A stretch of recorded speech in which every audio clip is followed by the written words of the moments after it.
এত টাকা জমিয়ে কি করবা? আজরাইল তো ঘুষ খায় না। হয়তো আগামীকাল আপনার জীবনের শেষ দিন হতে পারে। এই কথাটা ভেবে মসজিদে চলেন।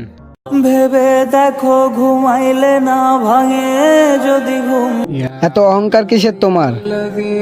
আজ মাটির ওপরে তো কাল মাটির নিচে, সব শেষ।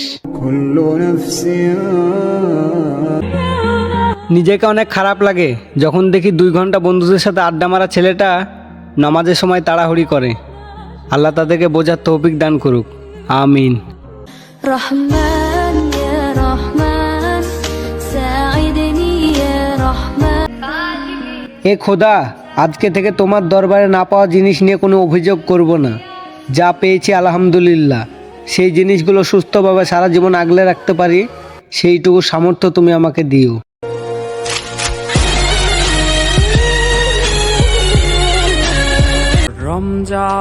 প্রত্যেক ধাপে ধাপে আমরা গুনাহ করে আল্লাহকে নারাজ করেছি। চলো এই রমজান মাসে 30টা রোজা রেখে 5 ওয়াক্ত নামাজ পড়ে আল্লাহকে খুশি করে মন থেকে তওবা করি।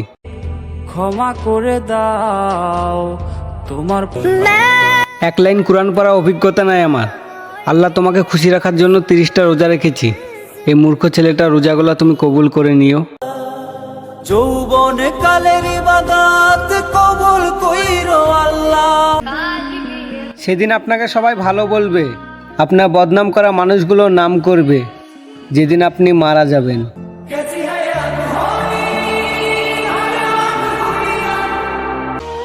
জীবনকে পরিবর্তন করতে চাইলে নেতার পেছনে না ছুটে মসজিদের ইমামের পেছনে দাঁড়ান, জীবন পরিবর্তন হয়ে যাবে।